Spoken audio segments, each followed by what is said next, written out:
From JBS Studios in Greater New York, this is the JBS News Update with Teisha Bader. I'm Teisha Bader with the JBS News Update for Wednesday, October the 11th, 2017.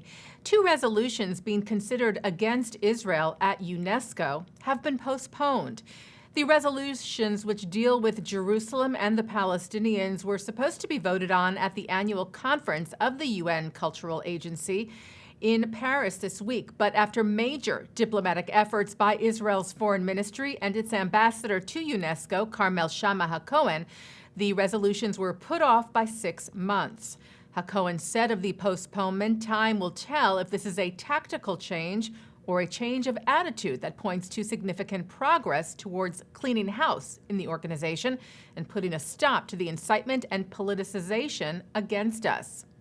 B'nai B'rith International's President Gary Saltzman and CEO Daniel Mariashin welcomed the postponement as well, saying we have long fought against the mistreatment of Israel at UNESCO and across numerous UN agencies, which serially single out Israel for supposed misdeeds more than all other nations combined.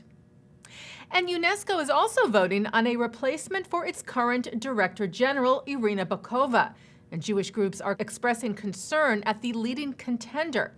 As of yesterday, Qatari diplomat and former cultural minister Hamad bin Abdulaziz Al-Kawari was the frontrunner for the job.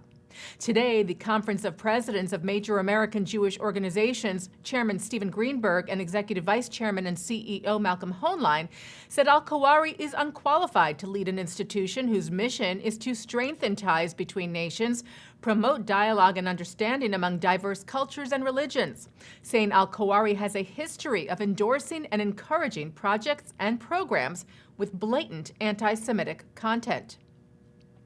Director of International Relations for the Simon Wiesenthal Center, Dr. Shimon Samuels, told the Al-Gemeiner that they have been tracking Al-Kawari's anti-Semitic statements and activities for several years.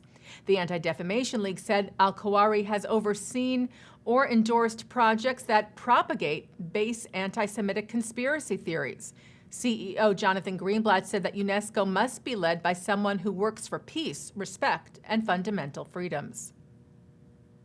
Arab media outlets reported yesterday that shortly after the arrival in Egypt of representatives from Palestinian parties Fatah and Hamas, an Israeli delegation landed in Cairo.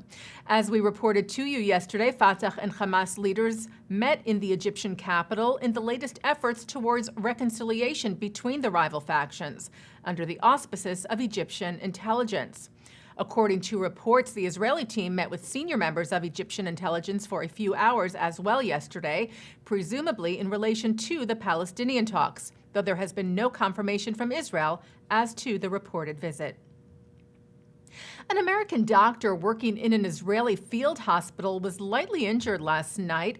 The field hospital is part of Israel's Operation Good Neighbor in the southern Golan Heights, treating Syrian civilians who have been injured in that country's ongoing civil war. The doctor was apparently hit by gunfire from Syria at the medical facility. The IDF spokesperson's unit said the doctor was very lightly injured and treated at the scene, and that they were investigating what appears to have been errant fire. Israel's Iron Dome missile defense system is on display this week in Washington, part of the Association of the U.S. Army annual meeting in the Capitol, which began on Monday, and includes a number of military technology products made by Israeli defense companies. Rafael Advanced Defense Systems is the main contractor of Iron Dome, and there have been reports that the U.S. military is considering purchasing the Israeli system for its own use. In Israel, Iron Dome has been a vital defense against rockets fired at Israel from Gaza.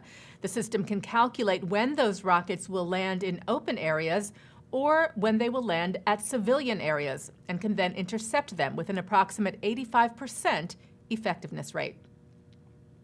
And looking now at our programming for tonight on JBS for Wednesday, October the 11th at 6 o'clock, we air live Simchat Torah services from New York City's Central Synagogue tonight, followed by more special programming for the holiday, including at 8, a look at God and Torah. And at 9 tonight, Mark Golub sits down with Israeli Consul General in New York, Dani Dayan, on L'chaim. He shares his experiences as the former chairman of the Yesha Council, representing Israelis in the West Bank, and talks about his relationship as an Israeli ambassador to American Jewry. And that's the JBS News Update for Wednesday, October the 11th, 2017. I'm Teisha Bader. Chag Sameach.